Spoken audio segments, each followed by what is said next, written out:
Whoa, gosh, I'm a little nervous, so I apologize. And I haven't quite had enough to drink, so. You can do it! So, thank you all for being here. I mean, we're probably the only family that has a wedding to celebrate the Eagles winning the Super Bowl, so. Let's give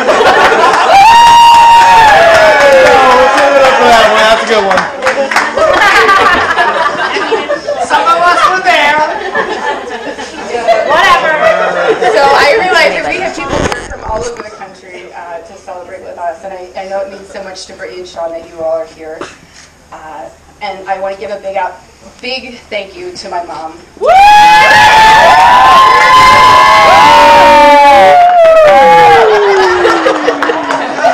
Just for all the time that she's dedicated over the last few months to today. It could not have happened without you. And Brittany and Sean, yes, yeah. And of course to Mark, who had to put up with her over the last I'd also like to say thank you to my aunts and uncles. We could not have a more supportive family, just from all of the hard work we've put in over the last few days to the last few months. Thank you. Yeah. Our bridesmaids, you guys are just wonderful, and it's been a pleasure. And last but not least, to Jane for a beautiful service today. Thank you so much. I think you made everybody cry. Yeah. Well, you're all amazing, so thank you. So when I sat down and I started to think about what I wanted to say, and writing this speech, all I could think was, my sister's getting married in like an hour. I'm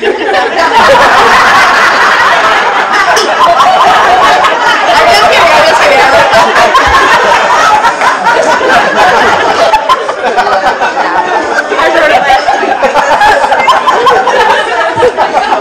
So I have to apologize. As I said, I'm not the best public speaker. I realize it's not my forte. And of course I'm a little nervous. But so most of you probably know that I'm a field director. And speaking at work is a hell of a lot different than this. They're all dead and way less dirty. So Nerves are gone, you're killing it. So a little about Brittany and I. She's my older sister by 13 months, and it has been my best friend practically since I was born.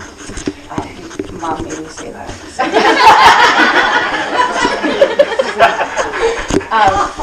Brittany as a child was just funny, and some of you may have had the opportunity to see our delightful home videos featuring Brittany, usually dancing or putting on some kind of show for the cameras.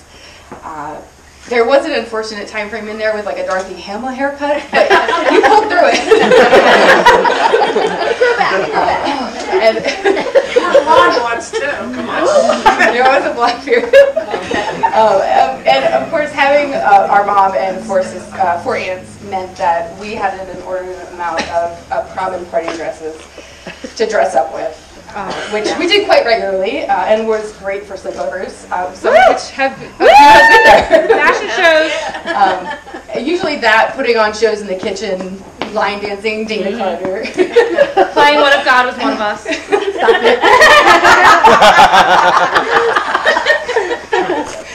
So Brittany is the first of our family's 18 grandchildren and the first of the original 4, so I had to do a shout out for the 4.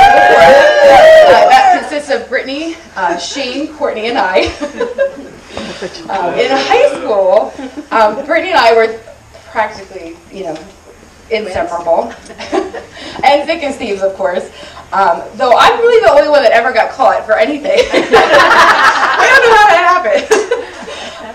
We both went on to attend the University of Pittsburgh, and like our aunts Whitney, Shannon, and Chrissy before us, we became sisters again through Kappa Delta sorority. College is where Brittany discovered that she's allergic to strawberries. So a little late bloomer there. She also taught me how to get into a bar with a fake ID. Not to drink the jungle juice. And of course, how to play party games like a champ. So thank you. Now, Brittany and Sean met in high school on the bus. And I remember meeting Sean for the first time, and he was white bald.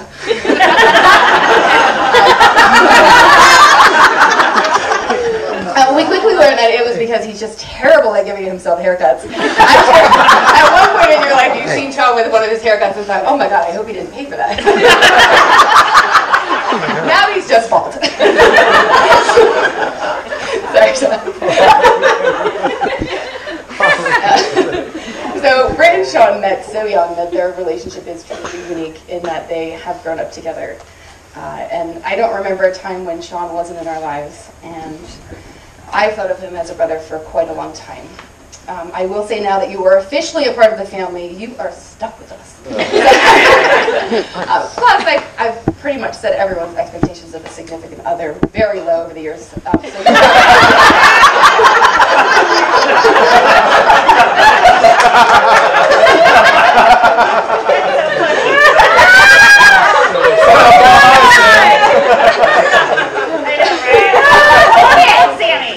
in all seriousness, though, Brittany and Sean are two of my favorite people in the world.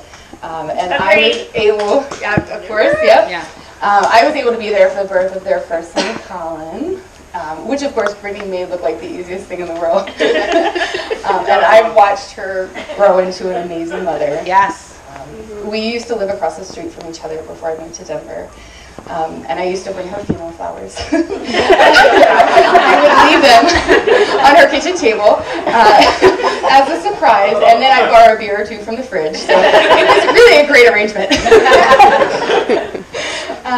When Owen was born, while I was living in Denver, I actually almost crashed our hearse that I was driving. And I was like, thank God there wasn't a body in the back of that one.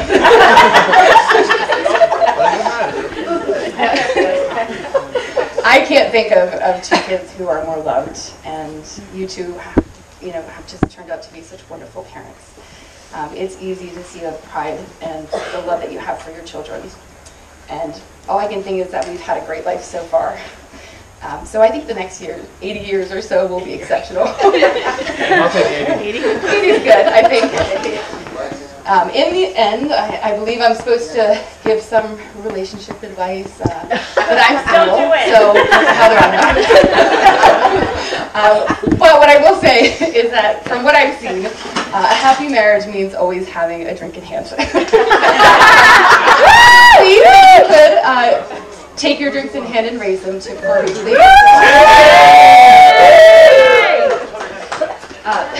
Let's drink to love, which is nothing unless divided by two.